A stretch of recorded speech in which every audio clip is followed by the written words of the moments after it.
तुम देखो, तुम्हारा बाप देखा, तुम्हारा बादशाह देखा कि मैं कौन हूं।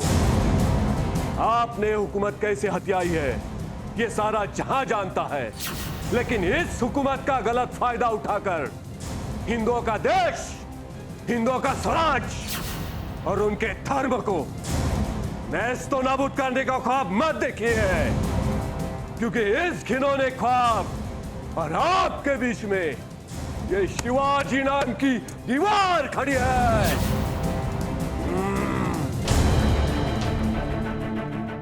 त्यांनी भर दरबारात एका माणसाकडे कट्यार मागितली। अच्छा, भर दरबारात हा प्रसंग चालू असताना कट्यार मागितलेली आहे। डोळ्यामध्ये ताडलं असणार की बॉस हा आता ह्याला जर कुठे चान्स मिळाला तर माझं काही खरं नाही, म्हणून औरंगजेब उठून गेलेला आहे। आग्रा प्रकरण जेव्हा घडलं तेव्हा छत्रपतींचं वय फक्त 36 वर्ष आहे। हो ना, 36 वर्ष वय। हां, तर 36 वर्ष म्हणजे मला हा फार इंटरेस्टिंग आकडा वाटतो। फक्त 36? फक्त 36 की आज 36 वर्षाचा तरुण हा मोबाईल डिस्चार्ज झाला तर मग डिप्रेशनमध्ये जातो किंवा आणि मग जगण्याची लढाई लढणं हे तर खूप लांब राहतं त्याच्यासाठी।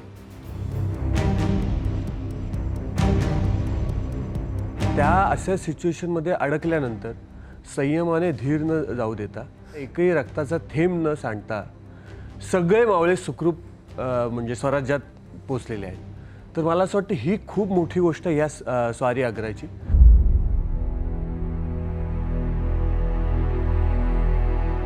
हजरत शहंशाह हम पर खफा न हो। हुजूर आलम, आप इस सल्तनत ए मुगलिया के ताज है। खुदा के साए में बैठा हुआ ये जिल्ले इलाही का नूर है। काय काय फिलॉसॉफी, काय कसा होता औरंगजेब? मुळामध्ये तो काय होता ना, तो फोकस्ड होता। मला शत्रूकडनंही शिकावं असं जे म्हणतात, हां, तर छत्रपतींनी नक्कीच हे ऑब्झर्व केलं असेल। औरंग साकारणं हा परगाया प्रवेशच होता का? हो, का हृदय महाराज असताना औरंग्या साकारणं थोडंसं इथून थोडंसं अवघड। हां, छत्रपती शिवाजी महाराज की जय। नमस्कार, मी विशाल परदेशी। मंडळी, या भागात देखील आपलं सगळ्यांचं खूप खूप स्वागत। मंडळी, इतिहास कायम वर्तमानात आपल्याला जगण्याचं भान देतो असं म्हणत असताना शिवराज अष्टकातलं 6वं पुष्प आपल्यासमोर आलेलं आहे, रणपती शिवराय, बरोबर ना? रणपती शिवराय स्वारी आग्रा। स्वारी आग्रा, स्वारी आग्रा। आणि हे फार विशेष आहे, त्याच्यामुळे आपल्याबरोबर दिग्पाल आपल्यासोबत आहे, अभिजित आपल्यासोबत आहे, जय शिवराय, समीर डी आपल्याबरोबर आहे, स्मिता आपल्याबरोबर आहे। म्हणजे यातले 2 मेंबर खरं तर आमच्या परिवारातले असं म्हणूयात की सदस्यच झालेली आहेत, की वारंवार कुठल्या ना कुठल्या कलाकृतीच्या निमित्ताने त्यांचं येणं होत असतं। तुमचं खूप खूप स्वागत असं म्हणण्याची औपचारिकता मी करणार नाही, कारण तुम्ही आमचेच आहात आणि तुम्ही आमच्या। हा हा, बरोबर, आपण एकमेकाचे आहोत। त्यामुळे सुरुवात या मोहिमेच्या प्रमुखापासून करतो। या मोहिमेचा प्रमुख म्हणून 6वं पुष्प तू पुढे आणतोय आणि पुन्हा एकदा महाराज तुला नव्याने कळले असतील, नव्याने त्याचं आकलन तुला झालं असेल। स्वारी आग्रा काय नेमकं? म्हणजे ते माहिती स्वारी कशी झाली, महाराजांनी कशी सुटका करून घेतली, पण महाराज कसे नव्याने समजले तुला? मला मुळात असं वाटतं की छत्रपती शिवाजी महाराज की जय हे काम म्हणावं यासाठी प्रत्येकाने सातत्याने शिवाजी महाराजांच्या चरित्राचं चिंतन करावं। म्हणजे फक्त अभ्यास किंवा वाचन असं नाही म्हणत, मी चिंतन म्हणतोय की आग्र्याचं हे जे काही प्रकरण आहे, या प्रकरणामध्ये छत्रपती शिवाजी महाराजांचं धैर्य, संयम आणि एकूण दूरदृष्टी की काय काय घडू शकतं याचा त्यांनी ज्या पद्धतीने विचार केला आहे आणि कुठल्याही प्रकारे नैराश्यामध्ये न जाता पुन्हा उभारी घेतली, हे मला फार भावलं या काळामध्ये, या अभ्यासामध्ये। कारण आपण हे लक्षात घेऊ की आग्रा प्रकरण जेव्हा घडलं तेव्हा छत्रपतींचं वय फक्त 36 वर्ष आहे आणि राज्याभिषेक झाला तेव्हा 43 वर्ष आहे। हो ना, 36 वर्ष वय। हां, तर 36 वर्ष म्हणजे मला हा फार इंटरेस्टिंग आकडा वाटतो। फक्त 36? फक्त 36 की आज 36 वर्षाचा तरुण हा मोबाईल डिस्चार्ज झाला तर मग डिप्रेशनमध्ये जातो किंवा आणि मग जगण्याची लढाई लढणं हे तर खूप लांब राहतं त्याच्यासाठी। तर मला असं वाटतं की याकरता म्हणून स्वारी आग्रा प्रकरण फार महत्त्वाचं आहे।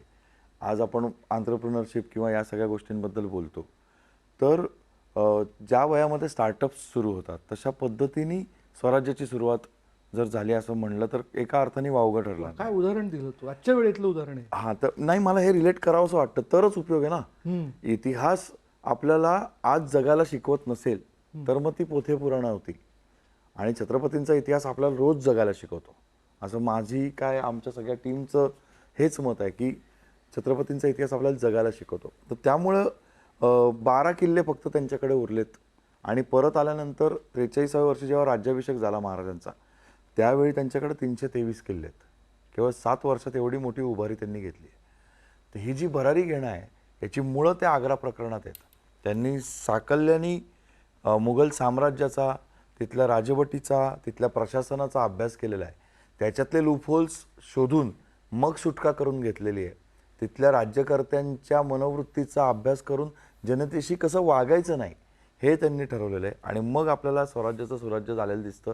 प्रामुख्याने आग्रा प्रकरणानंतर खूप मोठ्या प्रमाणात स्वराज्याची वाढ झालेली दिसते.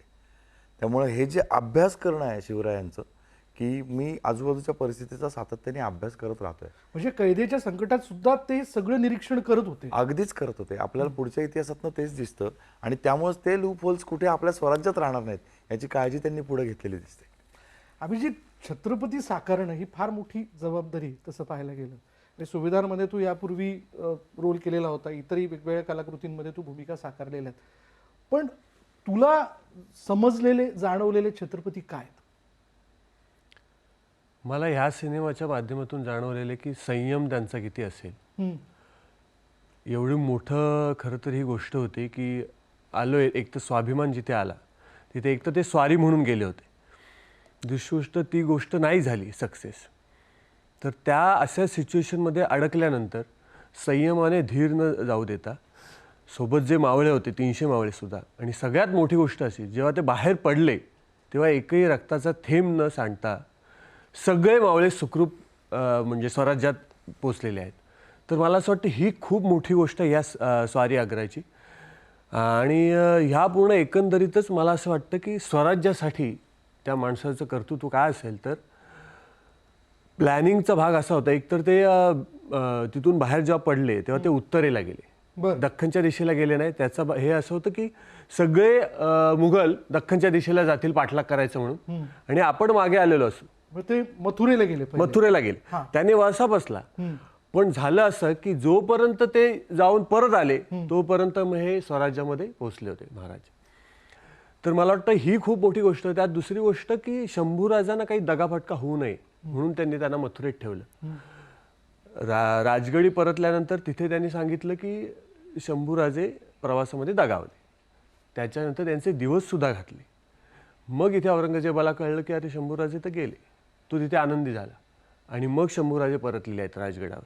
तर मला असं वाटतं ही खूप मोठी गोष्ट आहे. मी आता बाप आहे म्हणून मला असं वाटतं की वडील म्हणून सांगणं की मुलगा गेला असं सांगणं आणि त्याच्यावर त्याचे दिवस घालणं. म्हणजे आज आपण आजच्या काळात सुद्धा अशा प्रकारचे विधी जे आहेत ते फार गांभीर्याने घेतो. म्हणजे आपल्या पूर्वजांचे असतील किंवा आपल्या घरात जर कोणी बुजुर्ग दगावला किंवा कोणीही नातेवाईक दगावला, बुजुर्गच असं नाही, तर आपण या क्रियाविधींना, उत्तर क्रियाविधींना फार सिरियसली घेतो आणि त्याचे काही अनिष्ट संकेत नाही ना होणार वगैरे हे पाळतो. त्या काळामध्ये छत्रपतींनी हे म्हटलंय की माझा मुलगा जिवंत असताना मी अफवा उडवली की तो जिवंत राहावं म्हणून. तर हे किती भीषण आहे एका बापासाठी. मग आपण सगळेच लेकुरवाळे आहोत, त्याच्यामुळे आपल्या मुलाबद्दल जर हे करावं लागलं, देव न करो कोणाला करावं लागलं, पण ते करावं लागलं तर किती वेदनादायक असेल. इथे छत्रपतींचं मोठेपण खऱ्या अर्थाने अभिजित जे म्हणायचा प्रयत्न करतो की ते मोठेपण आहे किंवा स्वराज्य हे इतकं महत्त्वाचं आहे. त्यातल्या रयतीतल्या सगळे लोक इतके महत्त्वाचे आहेत, त्यांची लेकरं बाळं इतकी महत्त्वाची आहेत की एका अर्थाने मी प्रतिकात्मकरित्या माझ्या मुलाचा बळी द्यायला पण तयार आहे. इथे छत्रपती आहेत आणि ते दाखवायचा प्रयत्न हा चित्रपट करतो. मला असं वाटतं अभिजितला हे म्हणायचं. समीर, आमची पिढी, मी या अर्थाने असं म्हणतोय की येणारी पिढी सुद्धा हाच विचार करत असावी की आम्ही कसं दिसावं, कसं छान असावं. म्हणजे गोरे गुमटे असणारं, घारे डोळे. बरं, आत्ता तू मिशी वाढवलीस म्हणून तो एक पोक्तपणा दिसतोय तुझ्यात, पण मला असं वाटतं की औरंग साकारणं हा परगाया प्रवेशच होता का? हो, का हृदय महाराज असताना औरंग्या साकारणं थोडंसं इथून थोडंसं अवघड. पण एक कलाकार म्हणून ती कलाकृती आहे. म्हणजे जसं आमची टीम आहे, मी दरवेळेस असं म्हणतो की आमची क्रिकेटची टीम आहे. सगळे बॅट्समन असेल तर बॉलर कोण असणार आहे? तर दिग्पाल म्हणतो बॉलिंग बा बॉलर कमी तू बॉलिंग कर. तर तो मला दरवेळेस बॉलिंगचा चांगला चान्स द्यायचो आणि मी आपलं बॉलिंग करत असतो. बॅट्समन आपलेच असतात, कारण शेवटी ती लढाई आहे आणि वर्ल्ड कप जिंकणं हे फार महत्त्वाचं असतं आम्हाला. त्यामुळे मी बॅटिंग करतोय बॉलिंग करतो असं नाही, पण कलाकार एक प्लेयर म्हणून मला त्याच्यात आयुष्यभर आनंद मिळत राहतो आणि मिळत राहिला आहे. आणि लकीली ही गोष्ट अशी आहे की 2 सम्राटांची गोष्ट आहे की 2 महान सम्राट आहेत. म्हणजे एक रयतीसाठी काम करणारा, दुसरा म्हणजे आहे बाबा कुणीतरी. दोघांचे कृत्य जे आहे ते फार विचित्र आहे. विचित्र, दोघांचे म्हणजे स्वभाव वेगळे आहेत. काम करण्याची पद्धत वेगळी आहे. एक सत्ता विस्तारवादी आहे, दुसरा स्वराज्याचा विचार करणारा आहे. स्वराज्याचा विचार करणार आहे, रयतीचा विचार करणार आहे, किंवा प्रत्येक जो माझा माणूस आहे, माझा मावळा आहे, त्याच्याविषयी विचार करणार आहे. दुसरा म्हणतो की हा प्रॉब्लेम करतो का मारून टाक. इतकं सिम्पल आहे ते. त्याच्यासाठी ते बकऱ्यांसारखे आहेत, म्हणजे मारून टाक, खाऊन टाकू रात्री. पण दुसरा तो म्हणतो नाही, हे मला जपायचं आहे. हे असे दोन मोठे स्तंभ म्हणता येतील. तर त्यातला एक वेगळ्या पद्धतीचा स्तंभ म्हणता येईल की मला करायला मिळाला. आणि एक कलाकार म्हणून मजा आली मला काम करायला, फ्रँकली. म्हणजे तो औरंगजेब, तुला औरंगजेबाच्या भूमिकेत बघणं आणि अरे हो हे समीर धर्माधिकारी, हेच किती वेळ खरं तर पटत नव्हतं मनाला. पण ते साकारलंय, तो क्रूरपणा सगळ्या तुझ्या ह्याच्यात दिसलाय. कारण back of the mind Sameer तुझ्या इतक्या वेगवेगळ्या चॉकलेट भूमिका डोक्यामध्ये आहेत आमच्या, त्याच्यामुळे हे एकदम समोर येणं म्हणजे हा सुखद धक्काच होता. खरं सांगायचं तर मी खूप आभारी आहे प्रेक्षकांचा की त्यांनी प्रत्येक रोलमध्ये मला तेवढंच प्रेम दिलं. म्हणजे तेवढंच, म्हणजे वेगवेगळ्या पद्धतीने दिलं की इंटरव्हल पॉईंटला की चित्रपट संपल्यानंतर की कित्येक जणी म्हणेन मी, कारण तो मेन प्रेक्षक आहे माझा, माझा नाही सगळ्यांचा. आमची पिढी म्हणल्यानंतर मी ती वर्गवारीच करायला विसरलो होतो खरं तर. पण त्याबरोबर ऑफकोर्स ते आल्यानंतर असं आहे की छान आहेस तू, म्हटलं थँक्यू. एवढंच. असं म्हणजे त्यांना तो विचार करायला लागतो म्हणताना की हां तू चांगलं काम केलंस, हां ठीक आहे, पण ते काय औरंगजेब का केलास तू. बरं, माझ्या कॉलेजमधल्या चाहत्या मुली तुला भेटल्या नाहीत ना, का तुम्ही साकारला? आमच्या डोक्यात किती तुमच्या वेगवेगळ्या भूमिका होत्या. नाही, पण आता एक कलाकार म्हणून तेवढंच प्रेम देतात मला. म्हणजे हे खरंच नशीबवान आहे मी असं म्हणेन की त्यांच्या प्रेमामुळे आजपर्यंत मी वेगवेगळ्या भूमिका साकारू शकलो. आणि त्याचं सगळ्यात मोठं क्रेडिट मी दिग्पालला देईन की त्यांनी जेवढा एक्सपेरिमेंट माझ्यावर केलेला आहे ॲज अन ॲक्टर, तेवढं कोणत्याच डिरेक्टरने माझ्यावर एक्सपेरिमेंट केलेलं नाही. वा, बढिया. असा दिग्दर्शक मिळायला हवा, ही प्रत्येकाची इच्छा असते. उंबऱ्याला टेकून बसलेली अवली ही डोक्यातनं पुसली जात नाही तोपर्यंत या चित्रपटातल्या मोठ्या पडद्यावरती आम्हाला एक पडद्यामागची बेगम दिसते, जिने औरंगजेबाच्या बहिणीची भूमिका साकारली. बरोबर ना? काय नाव तिचं? जहारा. जहारा. काय म्हणजे हे सुद्धा काय म्हणूयात आपण चॅलेंजच होतं. हो हो, डेफिनेटली. मला ते छान वाटतं की जसं की समीर सर म्हणतात की त्यांना वेगवेगळ्या प्रकारच्या भूमिका दिग्पालने विचारल्या आणि त्यामुळे त्यांना त्या कलाकार म्हणून काय हवं असतं आपल्याला, त्या छटा आपल्या दिसाव्यात पडद्यावर आणि आपल्याला सुद्धा त्याचा खूप पुरेपूर आनंद घेता यावा. तर मला असं वाटतं की ते आता आमच्या स्त्री गटामध्ये ते माझ्याकडे आलेलं आहे. मी वेगवेगळ्या भूमिका साकारते आहे. कारण सुभेदारमध्ये मी सावित्री होते, त्यानंतर अवली, आणि मुक्ताईमध्ये यशोदा, आणि आता कम्प्लीट नेगेटिव्ह रोल जहारा. आणि हे विचारणं मुळात आपण असे दिसतो का, आपण असं करू शकतो का, याच्या आधी जर कोणी आपल्याला विचारलं तर ते जास्त चॅलेंजिंग वाटतं. बरोबर. कारण मला एखादी भूमिका करायची आहे बाबा, ही मी कधी केली नाही आयुष्यात आणि मी ही पुढे जाऊन कधीतरी करेन, असं एक आपलं काहीतरी असतं. पण जो आपण विचारच केलेला नाही आहे असं मला विचारलं जातं, त्यावेळेला ते अधिक चॅलेंजिंग वाटतं. आणि पण अर्थात दिग्पालने विचारलं याचा अर्थ त्याला दिसलेली आहे जहारा माझ्यामध्ये कुठेतरी, म्हणून त्यांनी विचारलं आहे. त्यामुळे मेहनत घेणं आणि ती जहारा आता त्याला जशी दिसते तशी आपण ती साकारणं, हे एवढं काम राहतं, म्हणजे ती मेहनत राहते. तर छान वाटतं कलाकार म्हणून खूप चॅलेंजिंग वाटतं आणि मेहनत त्याच्या मागे जी आहे ती घ्यावीच लागते. हो ना, मला मला एक दिग्पल- फक्त ऍड करावं असं वाटतं अशा बरं की दिग्पालने फक्त पहिल्यांदा मला विचारलं करणार का, होय नंतर फक्त सांगितलं मला होय की का? आपण हे करूया. हा. कारण आपण हे त्यामधली करतोय गंमत बुवा. अशी आहे की आता नाही हे 6वं पुष्प आहे आणि त्याच्या अपार्ट आम्ही टोटल 10 फिल्म आम्ही एकत्र केल्या. आम्ही कधीही त्याच्या ऑफिसला गेलो, मी त्या माझं ऑफिस म्हणतो ते आमचं ऑफिस, मी ऑफिसला कधीही गेलो आम्ही कॉफी टर्म पितो. अशीच आहे, आपल्या ऑफिसला भेट. हा चला ऑफिसला भेटूया भेटूया आपण. आपण. तर त्याच्या डोक्यात फिक्स असतं. तो म्हणतात ना की एक कोशिंबीर म्हणून एक बाजूला अजून एक हा हे पण आहे पण हे मस्त आहे. हा त्यामुळे त्यानंतर त्याने तो विचारत नाही, तो हक्काने सांगतो की हे आपल्याला करायचं बरं का, आणि ते आपल्याला करायचं म्हणतो तो, की तुला करायचं नाही म्हणत कधी. वा. आणि तो जो आपलेपणा आहे त्याच्यामध्येच कळतं की त्याला तो कॉन्फिडन्स किती आहे त्याच्यामध्ये. नाही, ही महाराजांची कलाकृती आहे. महाराजांनी कायम आपण सगळे म्हणून हो सगळं काही साकारलेलं आहे, याच भावनेने तो ती कलाकृती साकारतोय. पण इतिहास समोर आणणं ही फार जबाबदारीची गोष्ट असते, कारण त्यात थोडं 19-20 झालं, इकडचं तिकडे झालं की बोट ठेवायला 100 लोक तयार असतात. आणि आजच्या काळात जिथं आपण सोशल मीडिया ऍक्टिव्ह झालेलं बघतो तिथं तर लोक टीका करायला बसलेलेच असतात. पण तुझ्याबद्दल ते संशयाचं दुःख कोणाच्याच मनात राहिलेलं नाही, कारण शिवराज अष्टक जर दिग्पाल करतोय तो अभ्यासपूर्वक करतोय. पण काय रेफरन्सेस हाताळले? अवघड होतं जेव्हा आपण एक वेगळा टेक इतिहासाचा मांडतो तेव्हा. कारण आजपर्यंत आपण आग्रा भेट असं म्हटलंय किंवा आग्र्याहून सुटका असं म्हटलंय. आग्र्यावर स्वारी हा खूप विलक्षण भाग आहे. हो, कारण आतापर्यंत धड्यात आम्ही सुटकाच वाचले. हा, त्याचं कारण असं की मला काय म्हणजे आम्ही जी चर्चा करतो ऐतिहासिक, म्हणजे मृणालताई असतात त्याच्यामध्ये, अजय दादा असतो, मोठी टीम आहे. या विषयाचा विचार करत असताना कायम एक प्रश्न आम्हाला पडला होता की छत्रपतींसारखा इतका जाणता योद्धा, मुत्सद्दी योद्धा, ज्याला हे कळतंय की तिथं आग्र्यामध्ये गेल्यानंतर आपला मृत्यूच आहे, तो कितीही दबाव आणला तरी का जाईल? त्यांनी अफजल खानाने इतका दबाव आणलेला असून सुद्धा ते प्रतापगडावरनं बाहेर नाही पडले, किंवा शाहिस्ते खानावर त्यांनी विशिष्ट पद्धतीनेच हल्ला केला.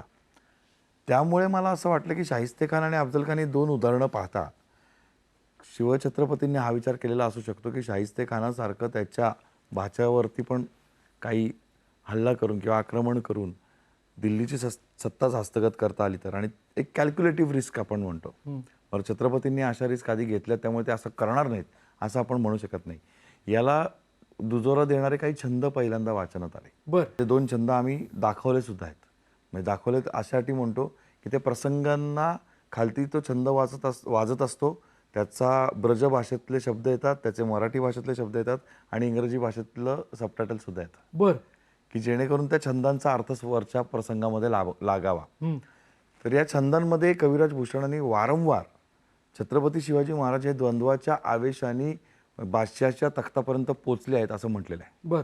म्हणजे आवत घोसलखाने ऐसे कछु त्योर ठाणे, मानो जानो आवरंग हो के प्राण नको लेवा आहे. बर.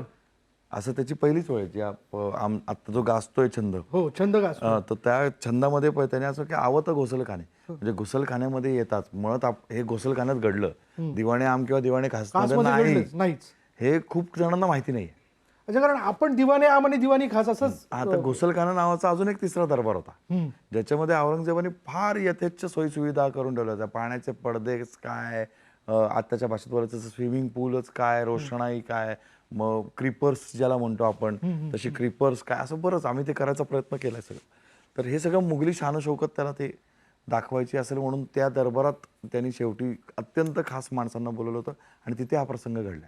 तर आवत घोसलखाने, त्या घोसलखान्यात आल्यानंतर ऐसे कछु त्योर ठाणे, काहीतरी मनात वेगळंच साधून जानो आवरंग हु के प्राण नको लेवा आहे, की जे शिवाजी महाराजांना बघून असं जाणवतंय की औरंग हु के प्राण नको लेवा आहे, की औरंगाचा प्राणच जणू आता हे घेणार आहेत. बर. असं थेट कविराज भूषण म्हटलंय. तर त्याच्या असे 14 छंद आहेत की ज्याच्यामध्ये महाराजांच्या उद्देशाचं वर्णन तो करतो. मग हे कवन आहे असं आपण गृहीत धरलं, पण हे कवन गृहीत धरावं लागेल कारण हे कधीतरी छत्रपतींच्या समोर त्यांनी सादर केलेलं असणार आहे. बरोबर. आणि छत्रपतींचं त्याला अप्रुव्हल असणार आहे. बरोबर. त्याशिवाय तर त्यामुळे कविराज भूषणाचे हे छंद आम्ही गांभीर्याने घेतले. मग पुढे त्याचं संशोधन सुरू झालं.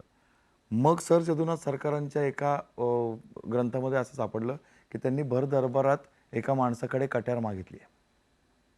अच्छा. भर दरबारात हा प्रसंग चालू असताना कट्यार मागितलेली आहे, असं सर जदुनाथ सरकारांसारखा इतका मोठा इतिहासकार लिहितो.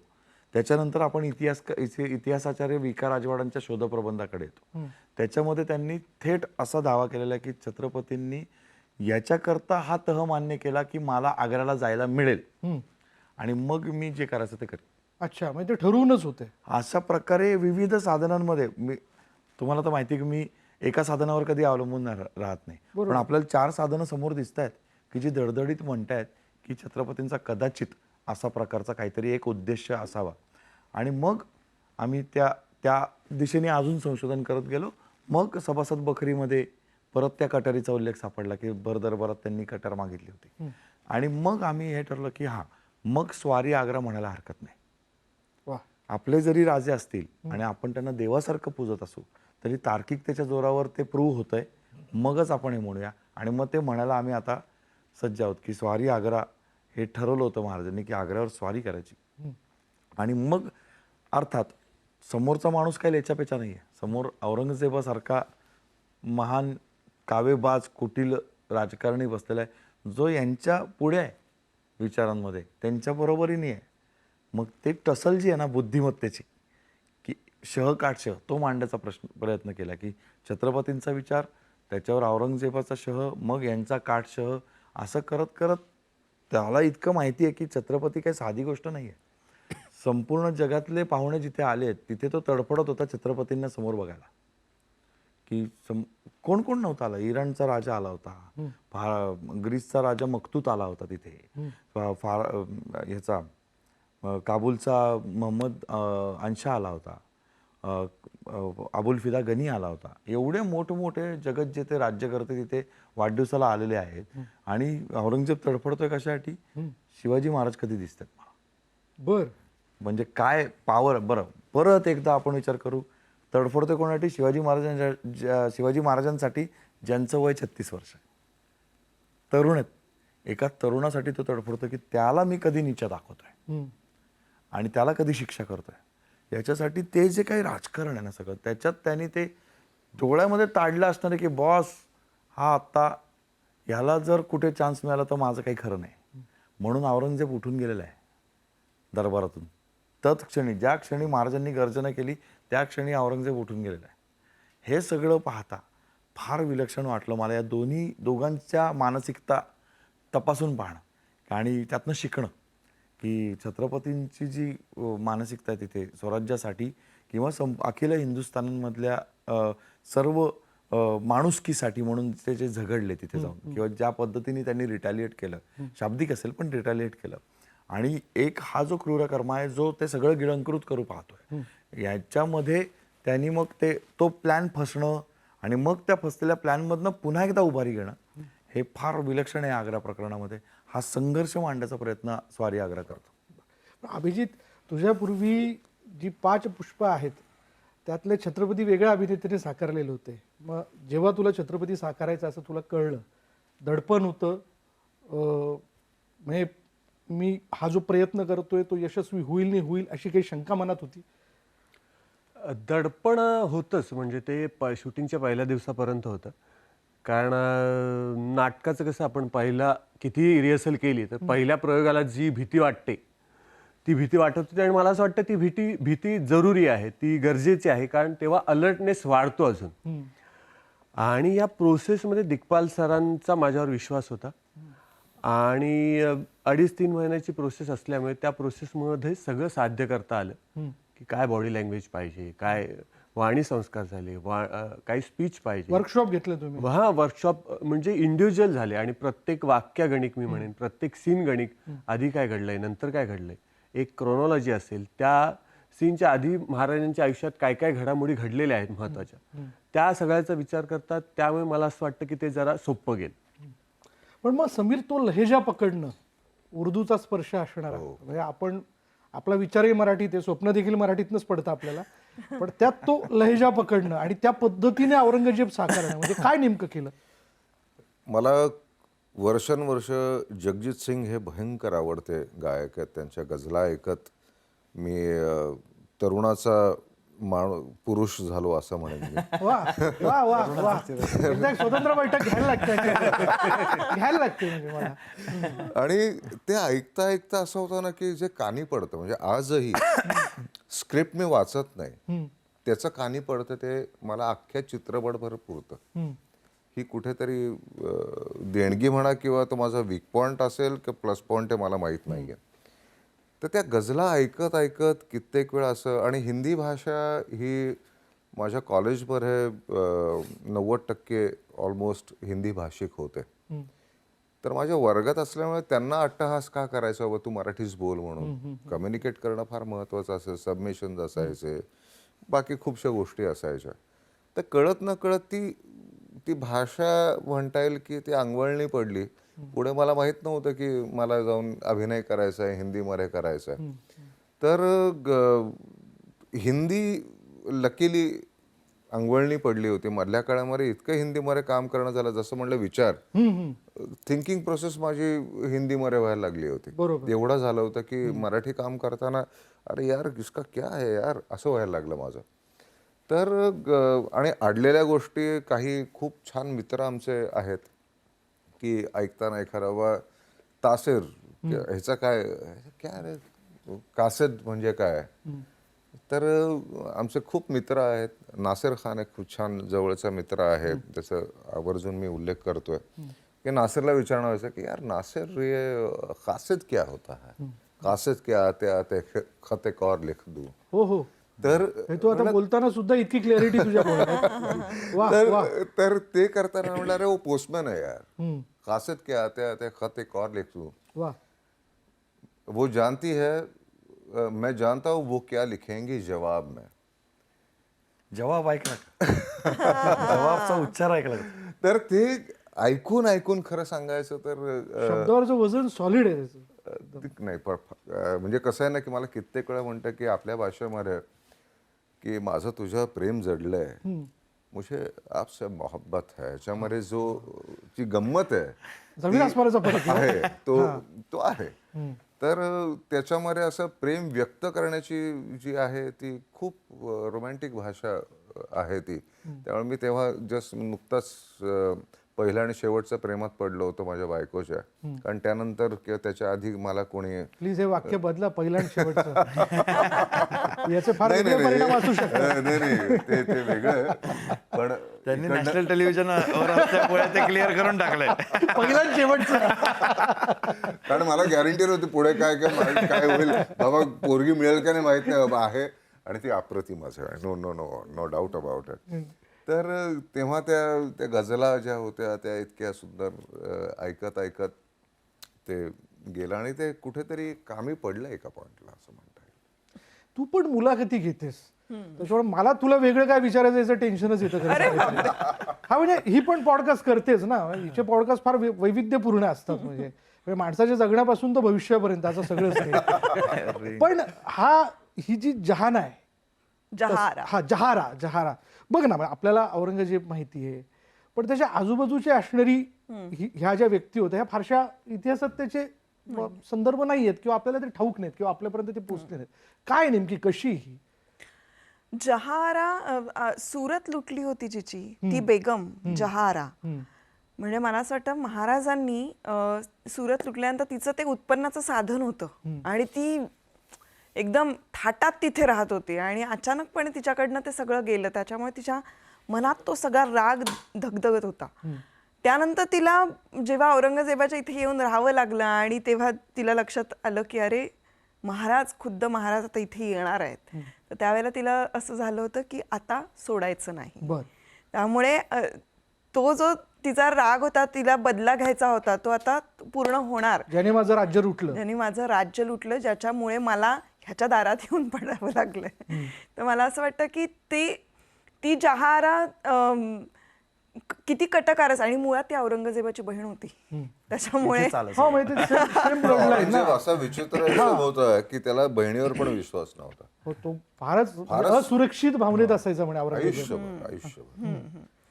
त्यामुळे ते कम्प्लीट नेगेटिव्ह असं जे होतं तर ह्यांनी तरी हिंदीमध्ये काम बरंच केलेलं आहे. मी एकच सिरियल केली आहे कलर्सवर. अप्रतिम. म्हणजे खरं सांगायचं हिचे कष्ट बघून दिलं दिलं इथंच दिलंय त्यांनी, काहीच विषय नाही.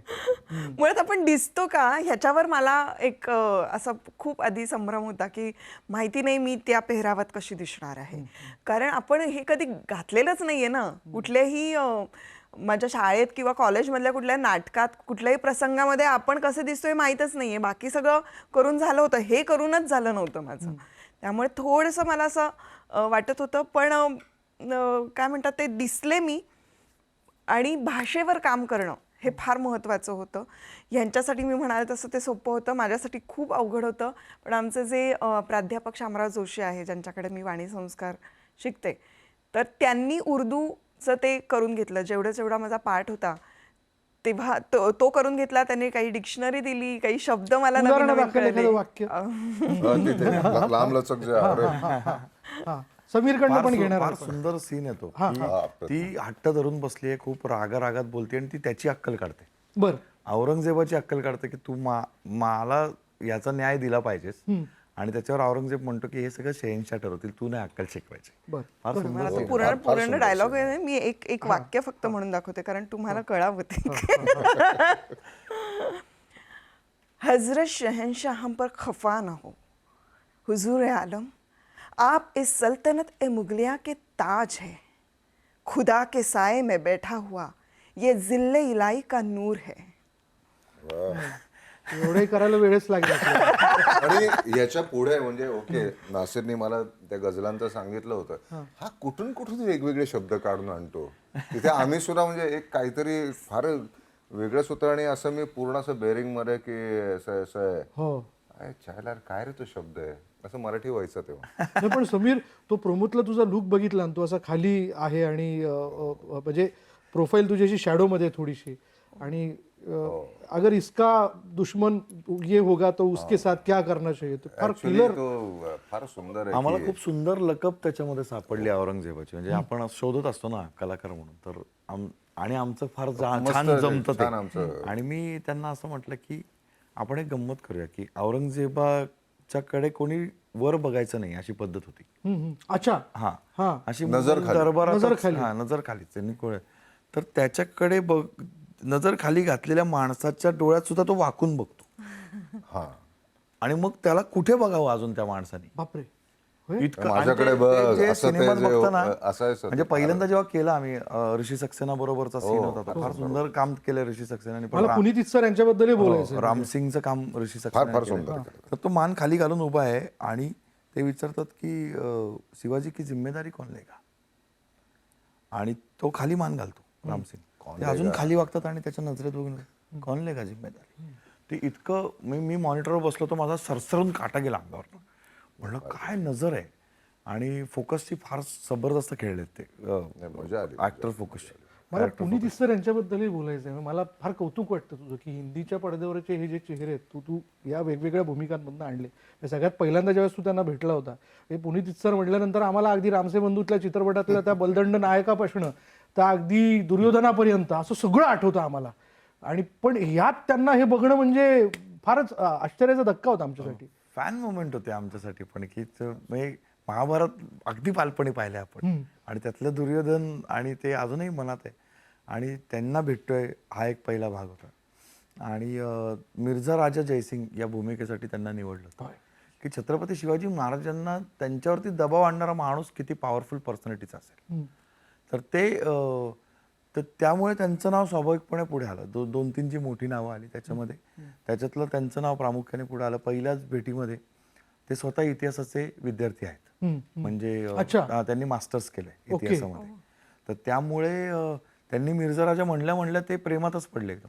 अच्छा, कारण त्यांनी भारत एक खोजमध्ये हे महाराणा प्रताप आणि मिर्झा राजा असं दोन्ही केलेलं आहे. बरोबर. तर त्यामुळे त्यांना तो इतिहास पण माहिती आहे. तर त्यांनी ते की हे असंच लिहिलंयस का तू. मग मी त्यांना मी माझी पद्धत आहे की स्क्रिप्ट मी पहिल्याच भेटीत वाचून दाखवतो. त्यांची वेळ घेऊन जातो तशी. स्क्रिप्ट वाचून दाखवलं ते म्हणले अरे इथले बरेच मुद्दे मला माहितीच नव्हते. हे मुद्दे आहेत. मग मी त्यांना रेफरन्सेस जसं आत्ता बोललो तसं रेफरन्सेस सांगितले. ते प्रचंड प्रेमात पडले. ते म्हणले करतोय ही भूमिका, काही झालं तरी मीच करणार आहे. आणि मग त्यांना आपण आता पडद्यावर जे बघतोय तर ते बलाढ्य मिर्झा राजा, ज्याच्या जीवावरती औरंगजेबाने राज्य केलं खरं सांगायचं तर. कारण मिर्झा राजामध्ये ती कुवत होती की संपूर्ण राजपुतांना एकत्र करून एका क्षणात मुघलशाही उलटून टाकून संपूर्ण भारताचा सत्ताधीश बनण्याची ताकद होती. परंतु मनात गुलामी होती. छत्रपतींसारखं स्फुल्लिंग छत्रपतींनी प्रयत्न केला त्याच्या मनात स्फुल्लिंग चेतवायचा, पण ते गुलामीत अडकलेले होते बिचारे. आणि अखेरीस दुर्दैवी अंत झाला त्यांचा गुलामीतच. म्हणजे औरंगजेबाने त्यांचा विष घालून हत्या बापरे, करवली. विषप्रयोग केला. विषप्रयोग केला, हत्या करवली रीतसर त्यांची. औरंगजेबाने रामसिंगाला म्हणजे मिर्झारांच्या मुलाला देशोधडीला लावलं पार. त्याची सगळी पागा, त्याचं सगळं सैन्य, त्याची इस्टेट प्रॉपर्टी सगळं जप्त करून एक फुटकळ त्याला काहीतरी देऊ केलं आणि त्याच्यातच त्याचा विचाराचा अंत झाला. पण एवढं आपण औरंगजेबावरती या निमित्ताने बोलतोय, वेगवेगळ्या पद्धतीने खरं तर औरंगजेबाला आपण धड्यातनं जाणून घेतलेलं आहे, वाचनातनं जाणून घेतलंय. तो टोप्या शिवायचा, मग त्याच लिखित कुराण तो विकायचा, त्यातनं जे काही मिळेल केवढ्याला विकायचा. हा अच्छा. पण तू अभ्यास केला असेल ना, नेमकं काय काय फिलॉसॉफी होती औरंगजेबाची? कॉमन माणूस जर 1 रुपयाला विकत असेल तर तो बादशाने विकलेली टोपी होती ती. अच्छा अच्छा, त्या दराने ती हे जायची. लक्षात घ्या. अच्छा, त्या दराने ती विकली जायची. वसंत कानेटकरांनी याचा फार चांगला परामर्श घेतलाय त्या इथे उशाळला मृत्यूमध्ये, की ते कितीला विकली जायची ती. काय काय फिलॉसॉफी, काय कसा होता औरंगजेब? मुळामध्ये तो काय होता ना, तो फोकस्ड होता. मला शत्रूकडनंही शिकावं असं जे म्हणतात, हा तर छत्रपतींनी नक्कीच हे ऑब्झर्व केलं असेल की तो प्रचंड फोकस्ड होता आणि त्यामुळे कुशल प्रशासक होता. प्रशासन त्याचं जे होतं ते धर्मांध होतं, एवढाच प्रॉब्लेम आहे. म्हणजे ज्यांनी जिझिया सारखा कर हिंदूंवरती लादला अच्छा. आणि त्याचं रिटॅलिएशन करणारं पत्र सुद्धा महाराजांनी लिहिलंय की तुम्ही अशा प्रकारचा अन्यायकारक कर एखाद्या माणसाच्या जगण्यावर नाही लादू शकत. तुम्ही शेतसारा घ्या, तुमचे जे काही जकाती असतील त्या घ्या, ट्रॅव्हलचे टॅक्सेस घ्या, सगळं घ्या. हे महाराजांनी लिहिलेलं पत्र उपलब्ध आहे. आणि त्यांनी सांगितलं की जिझिया नका घेऊ, जगण्यावर कसला कर असतो कुठल्या व्यक्तीच्या, कुठल्याही धर्माचा असो. हे महाराजांचं म्हणणं आहे. पण तो त्या बाबतीत परखड होता, त्याचं एक मत होतं आणि त्या मतावर तो शेवटपर्यंत ठाम होता. हे आपल्याला शिकण्यासारखं आहे की त्याचा धर्मांधपणा किंवा त्याचा धर्मवेड सोडून देऊ आपण, पण फोकस्ड असणं. आणि प्रशासनाच्या बाबतीत, युद्धाच्या बाबतीत, कारण त्या किंवा स्वतःच्या ध्येयाच्या बाबतीत त्याचं ध्येय होतं, गोल होता की संपूर्ण जगतावरती राज्य करेल. तर हे त्याचा तो फोकस आहे, त्याचा तो सातत्याने पाठपुरावा करत होता. आणि त्याला लक्षात आलं होतं की जगातला कुठलाही जगज्जेता सम्राट हा माझ्या मार्गातला आडसर नाहीये. अच्छा. केवळ एक छोट्याशा जहागिरीचा जो राजपुत्र आहे, म्हणजे तेव्हाचा राजपुत्र म्हणजे छत्रपती, त्यानंतरचे छत्रपती शिवाजी महाराज. तर हा जो तरुण आहे ना, हा तरुण माझा प्रॉब्लेम आहे हे त्याला कळत आणि त्यांनी पूर्ण फोकस त्यांच्यावरती ठेवला होता. त्यांना कळून चुकलं होतं की हाच माझा शत्रू आहे. पुढे जाऊन याच व्यक्तीकडनं आपल्याला या सगळ्या माझ्या अघोरी असुरी सगळ्या ध्येयाच्या मध्ये आडसळ म्हणून येणारा वीर जो आहे तो हाच आहे. अभिजित, तो दरबारातला सीन आम्ही बघितला की ज्या पद्धतीने तू संवाद फेकलेले त्याच्यामध्ये, काय नेमकं तुला काय फिलिंग आलं होतं, काय संचारलं होतं असं तुला वाटलं? नाही, तेच म्हटलं ना, ही कविभूषणांची जी लाईन आहे, जो छंद आहे, त्या लाईन मध्येच एवढी ताकद होती की तेवढा फोर्स, तेवढी एनर्जी तिथे शांत आणि संयम जरा बाजूला ठेवून ती एनर्जी आणि तेवढा आवाज लावणं गरजेचं होतं. आणि सीन झाल्यावर मला कळलं की तो आवाज सुद्धा ग्राउलिंग आणि असा भरदास्त वाटत होता. काय काय संवाद होते ते, जरा आम्हाला झलक मिळेल? तुम देखो, तुम्हारा बाप देखा, तुम्हारा बादशाह देखा कि मैं कौन हूं. आपने हुकूमत कैसे हथियाई है ये सारा जहां जानता है, लेकिन इस हुकूमत का गलत फायदा उठाकर हिंदुओं का देश, हिंदुओं का स्वराज और उनके धर्म को नेस्तो नाबूद करने का ख्वाब मत देखिए, क्योंकि इस घिनौने ख्वाब और आपके बीच में ये शिवाजी नाम की दीवार खड़ी है. हट.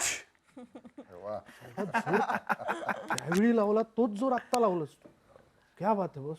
आणि एक बऱ्यापैकी ते ना जगलाय, म्हणजे त्यांनी खूप इन्व्हॉल्व्ह होऊन काम केलं हे नक्की सांगू शकतो. आणि चांगली गोष्ट अशी होती की तो आम्ही वन टेक करत होतो पूर्ण सीन, जेवढे काही शॉट्स असतील सुरुवात टू एंड, असा सीन करत होतो, त्यामुळे ती एनर्जी आणि ती येत होतं. कारण एक एक कटकट केलं असतं तर ते साध्य नसतं झालं कदाचित. म्हणजे आपण जेव्हा शूट करतो तेव्हा जनरली असं करतो की वाईड आधी घेतो किंवा मग क्लोजअपला जातो. तसं न करता संपूर्ण सीन आम्ही क्लोजअपला पण आणि वाईडला पण जवळजवळ 12 वेळा शूट केला.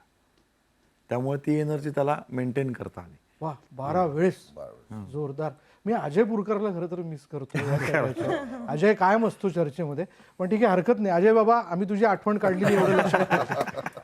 पण जाता जाता मी याची गाणे देखील सगळ्यांच्या चर्चेत आहे. कोणी सूर लावू शकतं गाण्याबद्दल आपल्यापैकी? हा? कोणीही नाही. कोणी नाही. कारण अवधूत गांधींनी गायले आता त्याच्या रेंज मध्ये कधी कोण पोहोचायचं. पुण्यात अडकले. पुण्यात अडकला ना अवघड. हो, नाही तर हो, कारण माऊली असतात. माऊलींनी माऊली संगीत असल्यानंतर केलंय ती आणि जबाबदारी खरं तर त्यांच्याकडेच असते. पण एक आवर्जून या निमित्ताने नोंदवीन येते की खूप वर्सटाईल अल्बम आहे. म्हणजे महारुद्र शिवराय आत्ता गाजताय, भारुड गाजताय शिवरायांचा कनिमी कावा, 2 छंद आहेत, 2 स्तोत्र आहेत. होय. म्हणजे कालभैरव स्तोत्र आम्ही नव्याने लिहिलं संस्कृतमध्ये, रणपती स्तोत्र लिहिलं शिवरायांचं कौतुक करणारं.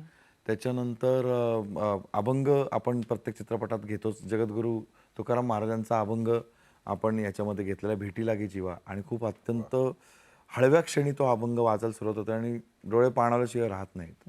आणि त्याच्यानंतर एक खूप इमोशनल गाणं त्याच्यामध्ये लिहिण्याचं भाग्य परत मला मिळालं. जेव्हा शंभू महाराज परत येतात, हा जो प्रसंग सांगितला दिवस घातल्याचा शंभू महाराजांचा, त्यानंतर शंभूराजांना महाराजांनी परत आणलं सुखरूप. तर त्यावेळी आऊसाहेबांची मनस्थिती वर्णन करणारं एक जगणे उरले की अजूनही जगणे सरले की अजूनही उरले, अशी उकलाईन आहे त्याची. वा.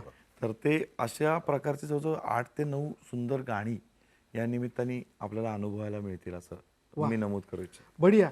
तुझी जबाबदारी आधीच वाढली होती जेव्हा तू पहिलं पुष्प साकारलं, आणि आता तू 6व्यापर्यंत पोहोचलाय. आणखीन 2 आहेत ना, काय असणार आहेत ते? 7वा चित्रपट असणार आहे आरमारावरती. बर. छत्रपतींना भारतीय आरमाराचे जनक म्हणतात. ते का म्हणतात हे तो चित्रपट सांगेल. वा. आणि अर्थातच कलशाध्याय ज्याला म्हणतो आपण, कळसाध्याय, तो कलशाध्याय असणार आहे राज्याभिषेक, 8वा चित्रपट. आता मला ते सांगायला काही कुठलीही भीती किंवा इन्सिक्युरिटी वाटत नाही. खूप खूप बढिया. तुम्हाला खूप खूप शुभेच्छा. पण समीर, जसं मी म्हणालो की प्रेक्षक तुम्हा सगळ्यांच्याच प्रेमात असताना, खास करून तुमच्या दिसण्याच्या आणि असण्याच्या देखील प्रेमात आहे. काय करता काय नेमकं तुम्ही? आई वडिलांची कृपा आहे. काय आहार वगैरे तसं रोजच्या रोज काही? दररोज उत्तम जेवतो, हा आडवं तिडवं खात नाही. वरण भात हे माझं आवडतं खाद्य आहे. हा आणि आईकडनं म्हणता येईल की मला वरण भात आणि एक तळलेला मासा मिळाला तर हा ब्राह्मण भात खुश होतो. क्या बात आहे. क्या बात आहे. हे फायबर जे मिळते ते यातनं सगळ्या याच्यात वेगवेगळ्या याच्यात. माझी आई बेसिकली कारवारची, होय ना? पण ती पूर्णपणे शाकाहारी होती, पण आमच्यासाठी ती बनवायची. गझलचा विषय निघाला अपार्ट फ्रॉम मुलाखतीत, तसा विषयाला धरून नाही आहे, पण एखादी आवडीची गझल त्यातले 2 ओळी जरा गुणगुणता येतील?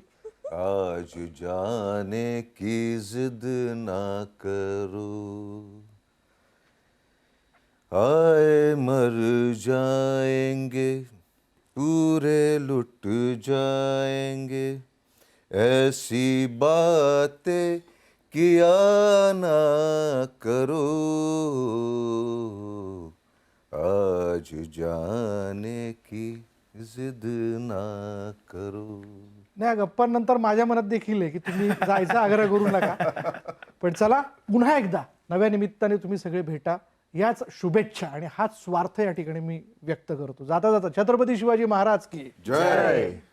चला, या छानशा संवादानंतर आज आपण इथेच थांबणार आहोत. पहा फक्त न्यूज 18 मराठी.